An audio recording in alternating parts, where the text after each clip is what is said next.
everybody. This record will help you to have an idea about Unit 4, which is the last unit in your program, Feelings and Emotions. Let's start by looking at some pictures.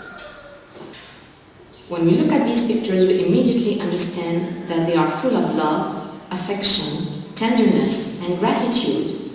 This kind of emotions that exist between parents and children, for example. Same thing between friends. There's lots of amusement, joy, and trust. These sensations that are experienced by the humans and that make people feel good are called positive emotions. In the next pictures, we see something different: sadness and anger. These emotions are negative. They can be difficult and painful at times. So we don't really need to be psychologists to guess what people feel. We just need to look at their faces. That's true that facial expressions can help us recognize their emotions and whether someone is feeling angry, disgusted, happy, sad, or fearful. So if you want to know more about emotions, let's study the following text and do the activities.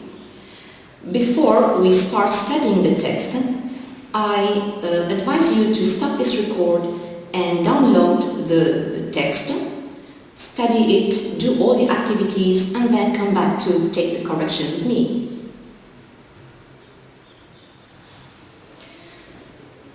Here is the text.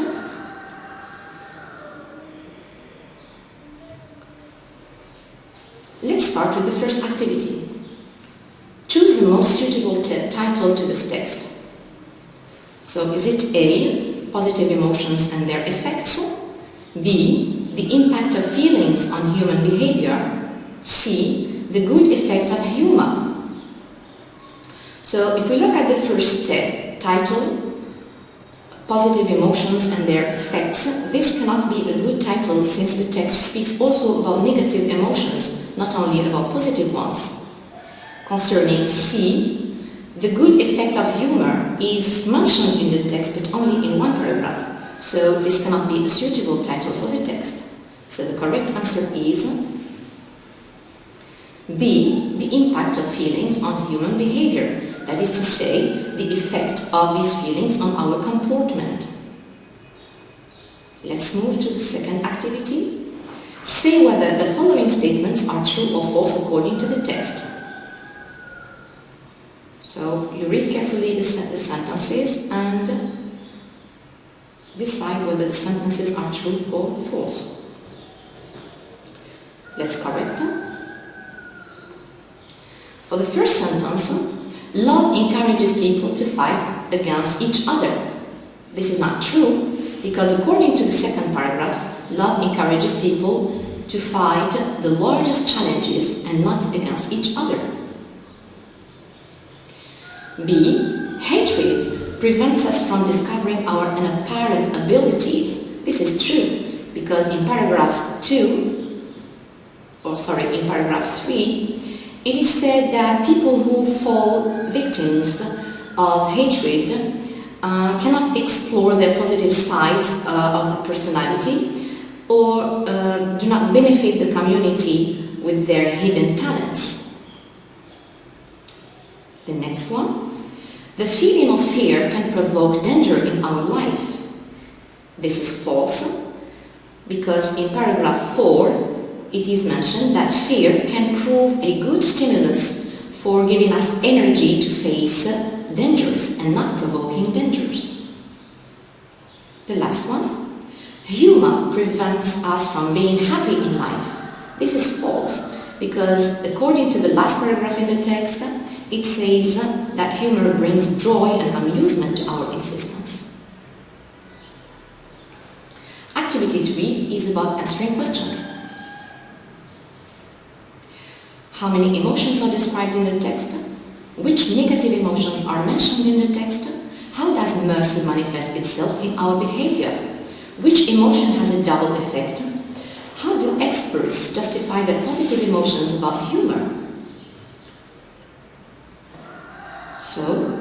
For the first question, how many emotions are mentioned in the text? So you can see the first emotion is mentioned in paragraph 1, that is mercy. The second one is love, paragraph 2. The next one is hatred, which is in paragraph 3. And fear, another emotion. And the last one is humor. So you have 5. So among these 5 emotions, what are the negative ones? This is the second question. So mercy is positive, love is something positive, hatred, which is in paragraph 3, is negative. Now, even though you don't know the meaning of the word hatred, you can guess that it's something negative because all the description given in this paragraph is negative. So it speaks about inclination towards violence, distraction, and it turns people into wicked creatures. So you immediately understand that hatred is something negative. The other one, the other emotion that is negative here is fear, which is in paragraph 4. Humor is something positive. So you have only hatred and fear. The next question is, how does mercy manifest itself in our behavior? The answer to this question is in paragraph 1. Mercy generates in our nature acts of generosity. It means, how do you know if a person is merciful? If his acts are full of generosity. So let's move to the fourth question. Which emotion has a double effect? So the answer to this question is fear. Fear. So this is the only paragraph where the emotion has 2 sides, a positive one and a negative one. So the negative one first. When we feel afraid, we abandon all hope and let ourselves be gained by despair and inaction. This is something negative. In other words, it weakens our capacities. And then immediately after this you have, in some cases, however, you see this is an opposition. So what comes after is positive. Fear might prove a good stimulus for releasing enough energy and face the harshest situations and so on. So fear has a double effect. Question E. How do experts justify their positive opinion about humor? The answer is in the last paragraph. So the experts here are psychologists. They claim that humor contributes to sustain our mental balance. This is their positive opinion. So what is the justification? It's here. Because it liberates our mind from the severe grips of reality. Here are the answers. There are 5 emotions mentioned in the text. The negative emotions mentioned in the text are fear and hatred.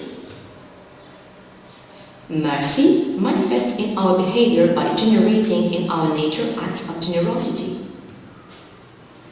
Fear is the emotion that has a double effect. And finally, their justification is that humor liberates our mind from the severe grips of reality. The fourth question in comprehension is to identify what or who the underlined words refer to in the text. We have there and it in paragraph 2 and the latter and there in paragraph 3. Let's see the correction. Neither their families nor nations will succeed to keep their stability. So their here refers to nations and nation. Of course, you don't need to keep the negations neither nor because the answer here should be positive. Families and nations. People find it hard to live without love. So what is hard in this sentence? It is to live without love. So it refers to the phrase to live without love. The reverse is true with hatred. The latter means the last element in the previous sentence, which is the opposite of the former, which is the first element in the sentence.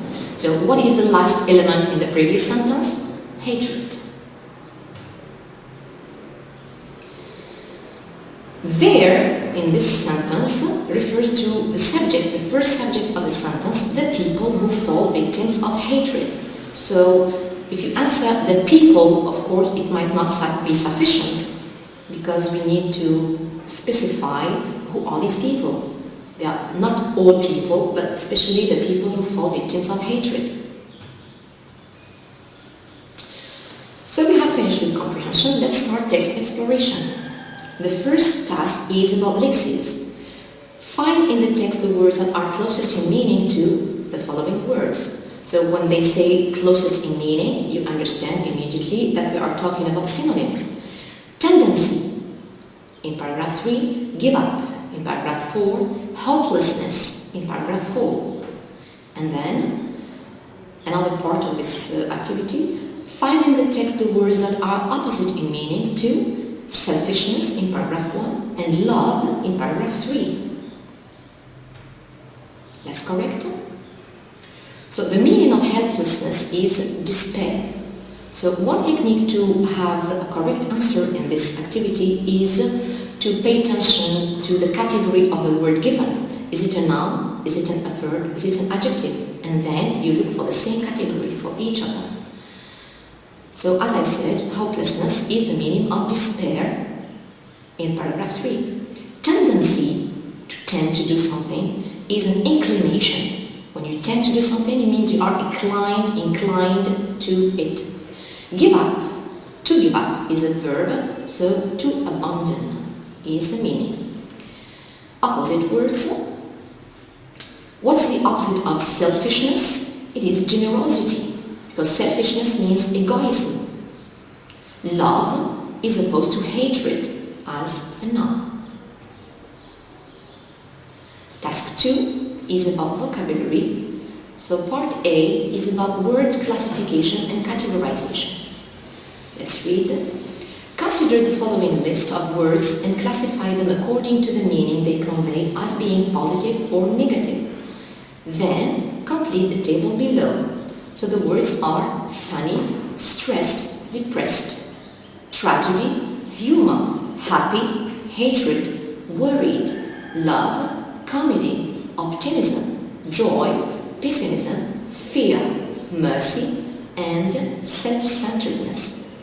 So first of all, you classify these words as being positive and negative, and then you complete the table. You complete each table with the missing category. Correction.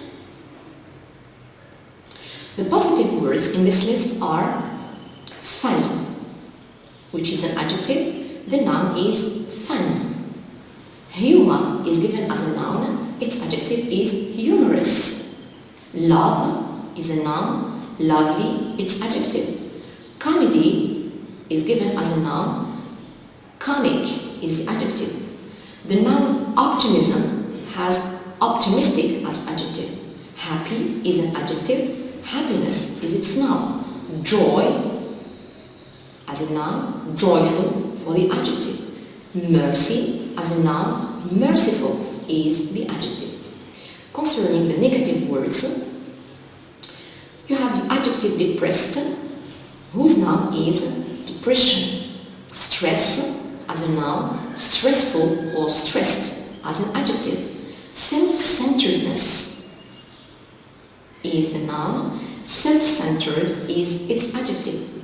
Tragedy and tragic as an adjective. Worried is the adjective. The noun is worry. Fear is a noun. Its adjective is fearful. Hatred is the noun for the adjective hated. Pessimistic is the adjective for the noun pessimism. Question B in morphology is about word building. Let's consider the following example from the text. So when the writer spoke about fear, he says it weakens our capacities. So weaken here is a verb. that was built up with the adjective weak plus en as a suffix to get the verb weaken. So as a follow-up, let's study the following passage carefully and classify the underlined words in the following table. Laughing helps you to strengthen your muscles. It enlightens your soul with positivity. It also softens your mood. An example is given in this table. Weaken is the word to divide. So there is no prefix in this word. The root is weak, which is an adjective, and en is the suffix. You just do the same with the other words. Let's correct it. Strengthen has no prefix. The root is strength, it's a noun. En is the suffix. Enlightens. There's a prefix, which is en. Light as a root, it's a noun. And en and s are two suffixes for this verb. Softens. There's no prefix. Soft as an adjective, and en and s as suffixes.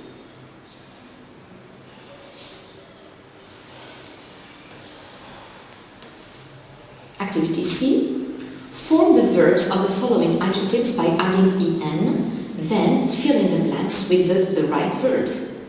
The adjectives given are broad, deep, short, dark, weak, rough, soft, and bright. Just form the verbs by adding the suffix en and then fill in the gaps. The correction is, some comedians broaden our spirits, means widen our spirits and minds. When you watch a funny movie or a TV show, it can brighten our emotional lives, make it bright. Many doctors say that feeling sad may shorten our existence, and darken our mood. More importantly, while hardships or difficulties roughen our lives, humor softens them.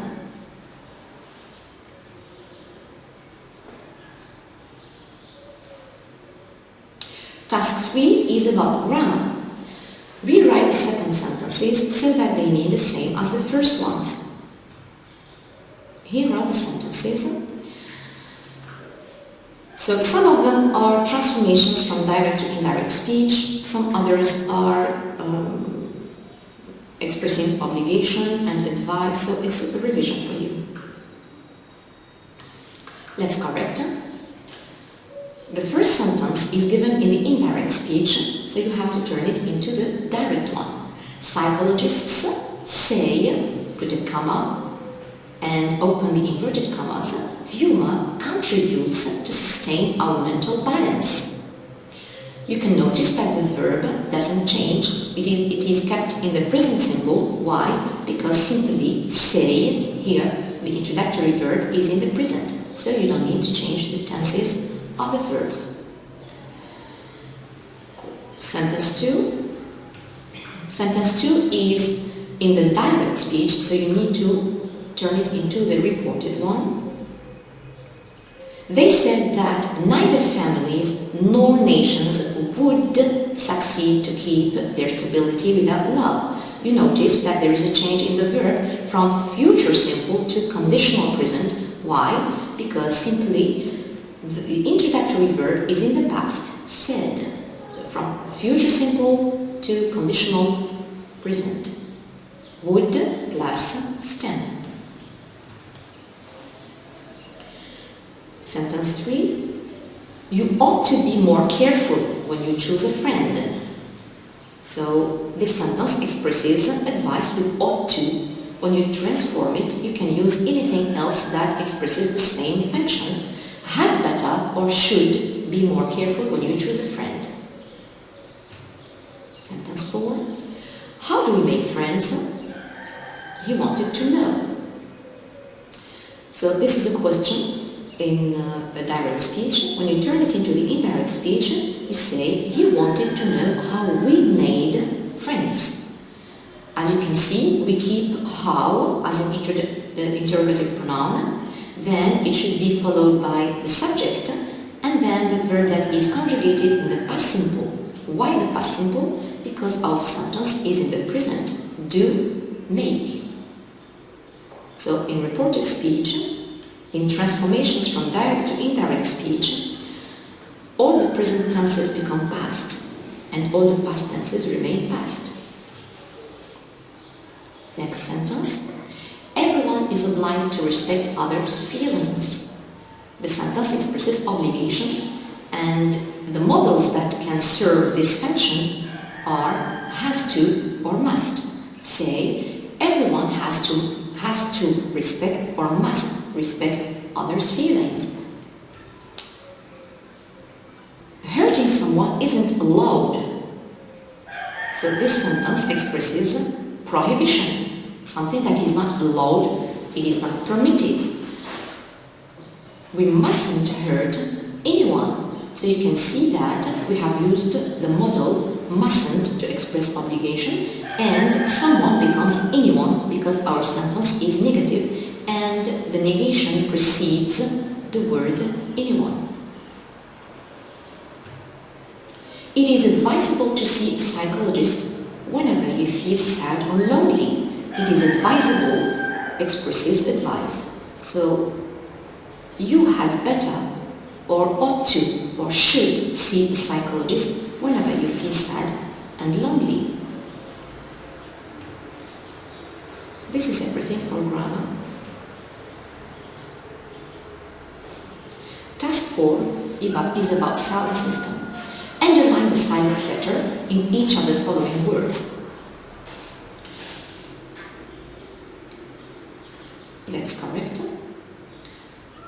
Honorable. So the silent letter here is the mute H in the initial position. Frighten, the silent letter is the GH before the T. Exhibition, the silent letter is the H after the X. Soften, the silent letter is the T after the F. Rhyme, the silent letter is the H after the R. Psychologists, you got two silent letters, P in the beginning and the H after the C. Psychologists.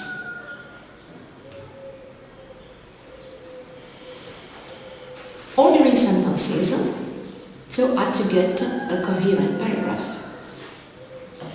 So something that can help you to have a correct answer in this kind of activities is capitalization and punctuation. So which sentences here are start with a capital letter? As you can see, the B and the D. So you have eliminated C and A. Now, which one of the two can be the first one? Let's try to read.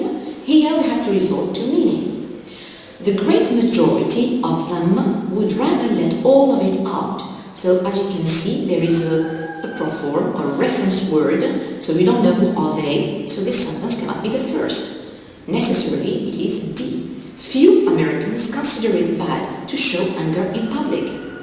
There's a full stop at the end, so necessarily there should be something that starts with a capital letter, and it is B.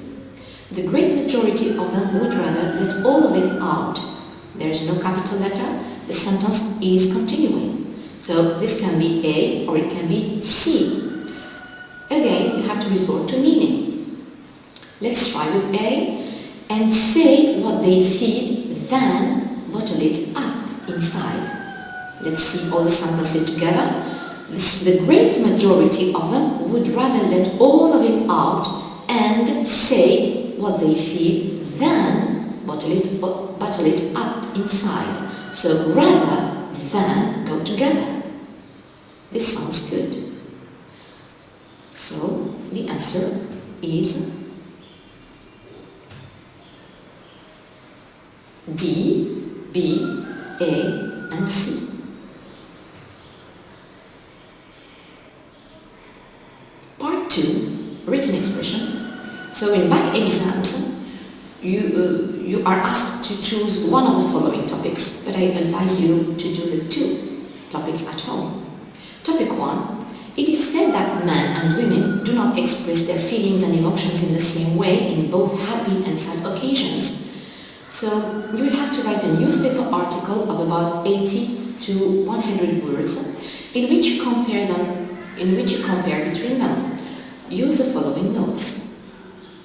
Men are described as being introvert, which means they hide their feelings.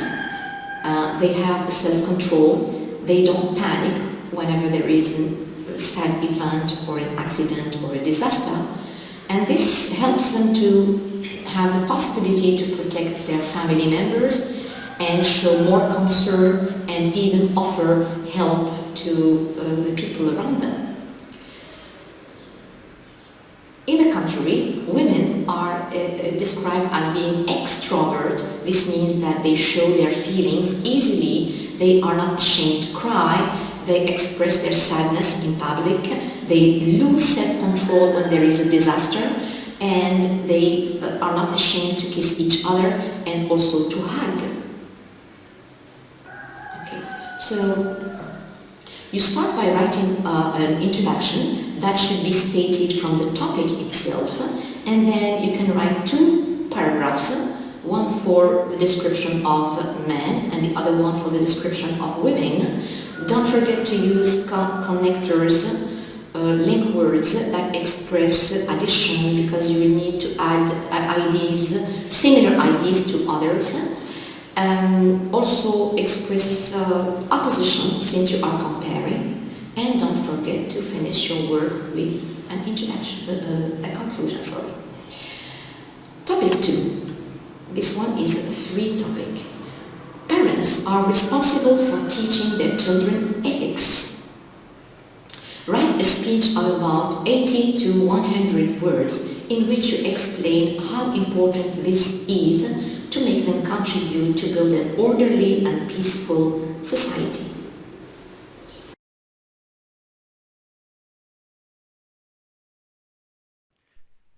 شكرا على المشاهدة. لا تنسوا الاشتراك في القناة، الضغط على الجرس، الإعجاب بالفيديو. شكرا.